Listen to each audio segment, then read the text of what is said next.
Alright, this is what it's like dependent on fentanyl. Hello, it is Poca Overwatch, and today I'll be talking about my experience being addicted to prescription fentanyl. What the fuck is prescription fentanyl? Since I'm not monetized yet, I'll be actually saying fentanyl and not censoring it. I hope that by not censoring this medication, I'll be emphasizing the impact it has on my life. Because by censoring it, I'll be minimizing the impact and severity of the situation. First of all, I would like to clarify that I'm on this medication because I had a tumor on my neck. It was a desmoid tumor the size of a baseball on the back of my Oh neck, which my caused me god! severe pain. Who's that Japanese baseball Fentanyl is player? usually She's prescribed to Nahani cancer or whatever? patients going through a lot of pain with the treatment and also the tumor affecting nerves and muscles.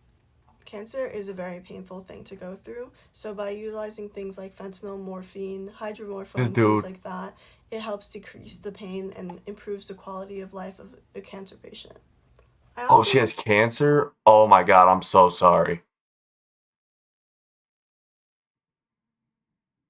to clarify that when I say addicted to fentanyl, I mean completely chemical and in my body. I am chemically addicted to this medication, and if I don't take it, I go through withdrawals. For me personally, I'm on fentanyl. It's a patch, and it comes in a packaging like this. I open it, and I stick it onto a place on my body, and for me, that's my chest. How it works is it goes through your body, through the patch, and it usually goes in a lot slower than taking a pill, for example. I'm also on morphine, and that's What? for any breakthrough pain that I have that the fentanyl doesn't, cover. I also want to note that using fentanyl prescribed for pain, severe pain, or something of that sort is completely different than fentanyl addiction that's on the streets. It's a lot different, but it is the same medication. There's going to be multiple parts in this video. The first part is the context, the second part is how it affects me, the third part is going to be about my thoughts and also how long I might be on this prescription. So this is the first part, why I'm on fentanyl. In 2023, I was diagnosed with a desmoid tumor. Online, I usually say I had cancer. It is so similar to cancer because it acts exactly the same, but is neither benign nor malignant. It basically grows super fast, so it can't be benign, and it's not cancerous, so it can't be malignant. The reason why I said I had cancer is because of the survival rate of the tumor I had. Because it was on my neck, it could have easily stopped airflow to my body, and I could have died. And it was very Holy large. fuck. So when I say that I had cancer is so more so that people can quickly understand what I went through, because my experience is typical to a cancer patient because I was on chemotherapy, and also I had a very high chance I would not survive. So that's the main reason why I say that I had cancer, and just to clear that up basically. But in videos like this where it's more long form and I'm explaining more of my experience basically, I want to be more transparent, honest about my medical stuff despite this being a public place. I choose to share this information with you guys so that it might help or bring some awareness to the subject. So because of my tumor, it was on a lot of nerves and muscles that was giving me extreme amount of pain. I've Feels been so on bad for her. oxycodone, morphine, hydromorphone, fentanyl, Damn! and probably a lot more. So those are the medications I've been on Shorty's a whole drug dealer's trunk. that are controlled substances. I also take muscle relaxers and lidocaine patches. These are the medications that helped me throughout my journey with the desmoid tumor. I have extreme pain and it's constant. It doesn't end, it doesn't Oh get my better, it's god, just that sounds terrible. constantly painful.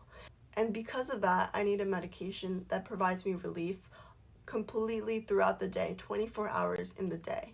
And before I was taking long-acting hydromorphone, but that became unavailable to get at pharmacies. So they put me on fentanyl to help with my That's crazy. long-acting pain relief. So basically I have the fentanyl patch, I put it on, and then in 3 days I have to put a new one on. And I put it somewhere in my body, I put it on my chest, and it will give me some of that pain relief throughout those 3 days. And it's really important to have pain relief because in the morning I wake up in a lot of pain since I haven't had my morphine at night. So the morphine I use is usually to help with breakthrough pain and also with any like pain that I get that's not covered by the fentanyl. So what I mean by that is that I take the morphine when I have any extra pain or if I feel like I need to. For example, sometimes I go through morphine withdrawals and sometimes I just need to take it. I think that fentanyl has helped me out immensely with my pain, and I will always be thankful for fentanyl because of that reason. Because all of those days when I was in a lot of pain, I would take fentanyl and it would make me feel so much better, and I would be able to have a better quality of life. And that's the most important thing in having a tumor like I had, was having a good quality of life and being able to do the things you do every day.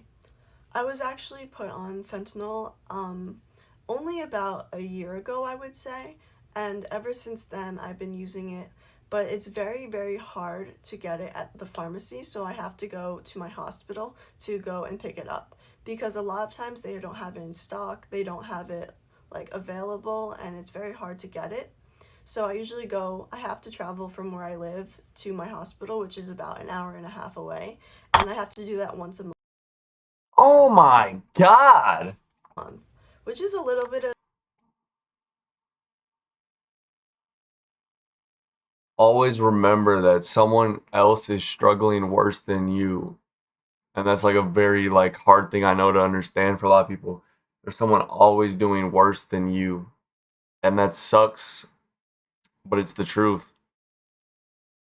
I wish that everyone had a good life, but it's just not how life works. I feel so bad for her. annoying, but like I think it's worth it because I really need this medication. I'm not saying that fentanyl was a bad part of my journey. I'm not saying it didn't help me. It completely helped me, and I really, really am grateful for that. I do want to talk about some negative parts about being on fentanyl that I feel like some people would value having the awareness of.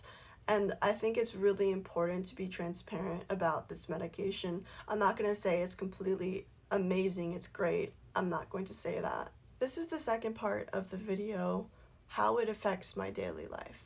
So if you're coming from my video on TikTok, this is kind of the long form version of what I posted. Being on fentanyl and being addicted to it chemically means I go through withdrawals. And that's really, really important to show how it affects me. Because if I miss even just a day or two of being on this medication, then I go through serious withdrawals that affect my quality of life completely. That sounds terrible. It almost feels like I'm a fish out of water, What? but I don't understand that I need water. So it's very painful. Like it feels like I'm drowning, but it also feels like I'm missing something that I need so desperately.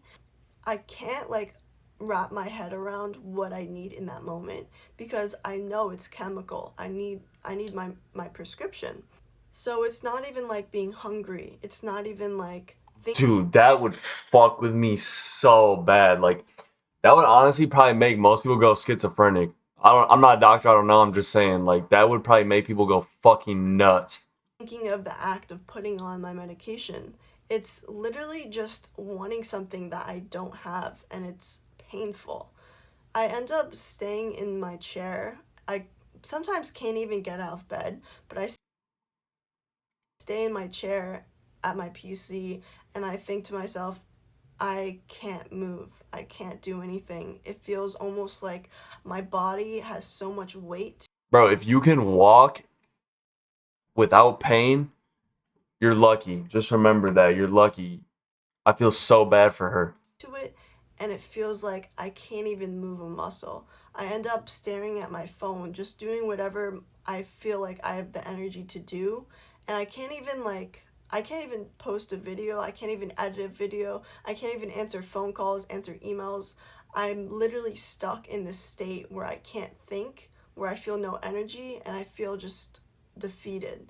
So I end up just sitting in my chair the whole day, looking on social media just doom scrolling. How the fuck does she eat? Because eating is probably painful for her. Just that anything that I have the energy to do at that time. And it's hard for me to make food for myself. See? Yeah. It's hard for me to even go to the bathroom, for example. Oh And my it's just god. like so tiring and painful. I sit there for hours. I can't even understand the People, you are so lucky. If you can move and able, take advantage of it. I feel so bad for her. concept of time. It's terrible. And even if I wanted to play video games with my friend, I don't have the mental or energy to go through that. Oh, she's mentally and physically just disabled. That sucks. And on top of that, I'm experiencing pain because fentanyl is to help with my pain that I get from my tumor. So when I'm off of it, I get extreme amounts of pain. So I sit there, just immense amount of pain that's constant, never ending. And being in withdrawals, I can't move, I can't do anything, is so horrible. I don't wish that on my worst enemy. And the worst part is that I can't even explain this to people. I can't even explain, oh yeah, I'm on fentanyl and I was withdrawing, so I couldn't do anything that day. Yeah, most people are just gonna make fun of her, which is fucked. If someone asks, oh, why didn't you pick up the phone? I don't want to say I was in immense suffering. Like, that's crazy. Like, oh, why didn't you hang out with me the other day? I was suffering. I was immensely suffering. Like, that's not something you would really tell someone or explain to someone. And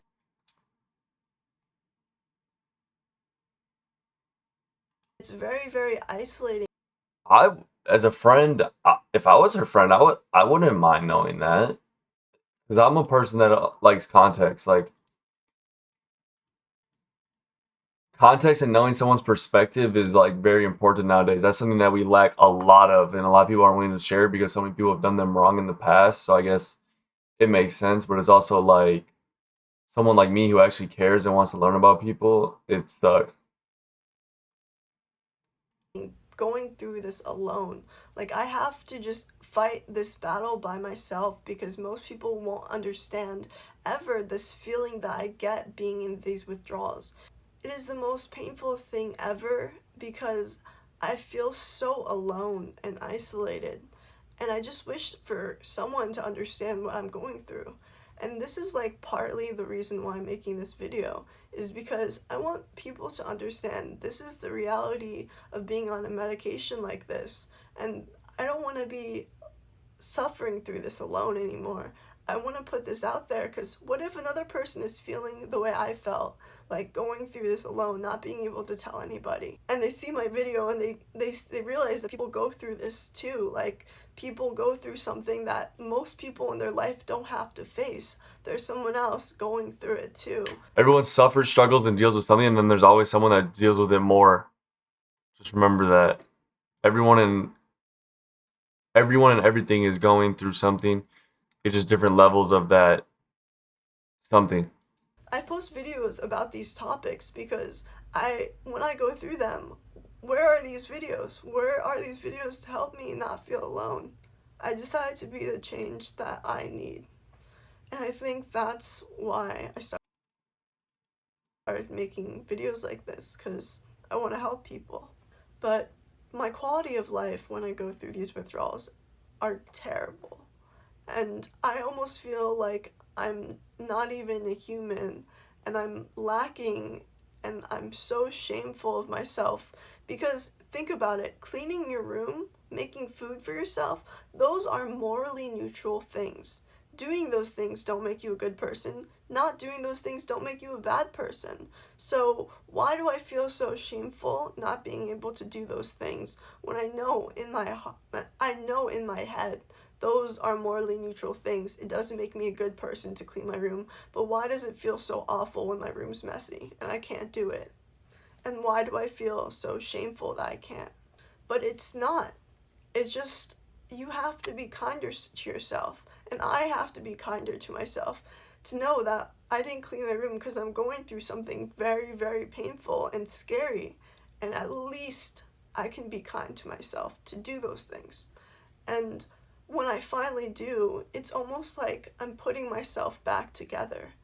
As I'm putting away my clothes, as I'm cleaning my area, cleaning my dishes, I feel like I'm putting myself back together when I couldn't. I'm taking care of my past self that couldn't do those things. And telling myself that I will do these things for myself when I feel fit to. But creating space for myself for when I couldn't, and knowing that I'll be able to do this when I'm better, so you can relax when you're suffering, when you're going through something. The same goes with depression and mental health issues. You're taking care of yourself as someone who is now able to do that, and being kind to yourself in the past, telling yourself that when you feel good that you'll take care of your past self. It's very important to give yourself space to feel those things and feel sad, because in the future when you feel better, you'll be creating that space by taking care of yourself afterwards. The other downside is when I'm running out of my fentanyl and I have to go pick it up at the pharmacy, which is my hospital pharmacy. And it's really stressful because in the past, sometimes I wasn't able to pick it up and I was going through withdrawals and I was under so much stress in Oh order my to pick up god. my I couldn't medication, even and imagine I didn't that. know what to Like I can do. I don't imagine, but I have just can't someone at the to same pick it time. up for me. I have to pick it up myself. I'm completely independent. I am so stressed because I'm going through what I explained before, those withdrawal symptoms, and now I have no ways of feeling better. And Okay, she needs to get in some way get a good friend that will help get her medication. I don't know if anyone lives by her or whatever that could help her, but please, where does she live? Support me.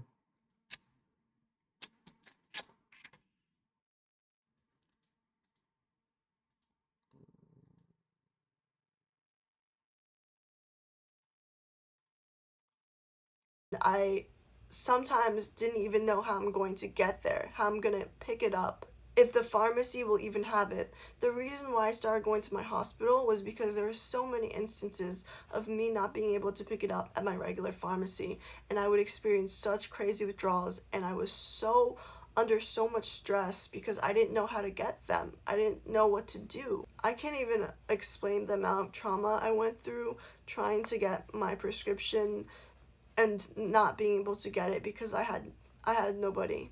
I don't really want to talk about that because I don't want it to just be a complete pity party about that.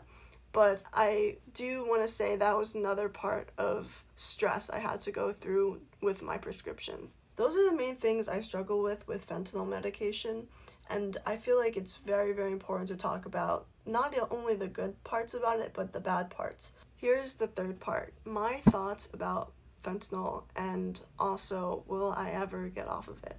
So I've been on multiple treatments for my tumor. I've been on some of the more experimental treatments and chemotherapy. Chemotherapy worked the best for me, and I've been on 3 chemotherapy sessions. Jesus. And honestly, I don't want to go back on chemo. I don't, but I know I will eventually have to because my tumor, it just continues to grow. It's at a point where it's manageable now, and I don't really need to do chemo unless it becomes more painful and bigger. But right now, I'm kind of in that weird position. So, because my tumor is never going to disappear, it's only going to get smaller, but then bigger and bigger again. I will always be on some sort of pain medicine, whether it be fentanyl, morphine, whatever future medications I'll be on. I went to the pain doctor recently and I asked them, will I always be on these medications? And they didn't want to say it, but I knew kind of what they meant. They kind of said that as my pain gets better, I'll be on less. As my pain gets worse, I'll still be on it. But they didn't want to say for sure that I'll never be on it again. So the thing is, that's the reality of it. I'm going to be on these medications as long as I have pain, as long as I have this tumor. And that's literally in the air. I don't know. I don't know if it'll go away completely or if it'll get bigger again that I have to get more chemo. We don't know. We don't know. And that's scary. And I'll continue to use fentanyl That as is long as scary. I'm in pain. But as of now, I don't see myself getting off of it. My thoughts about fentanyl are only about the medication and nothing about substance abuse. I have never once abused fentanyl because I am so, so scared of not being able to be on this medication because I am only able to function because of this medication.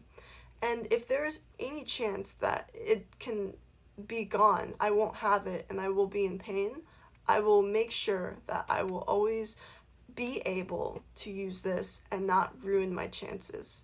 I honestly have never once thought to use another patch. I never once thought to use more to get myself in a different state of mind because I use it purely to survive.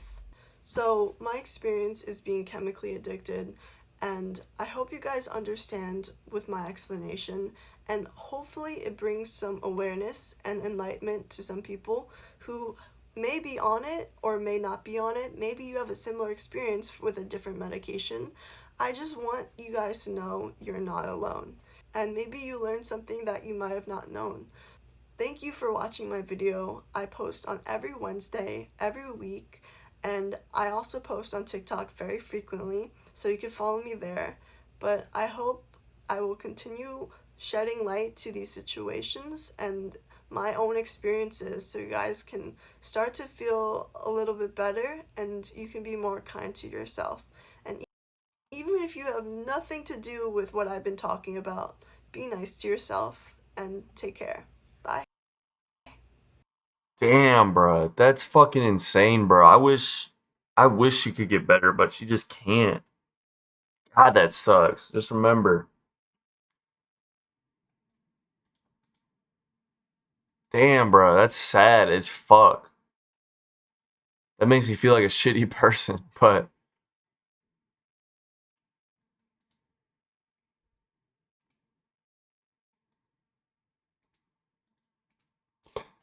damn. At least she can make money off of YouTube now.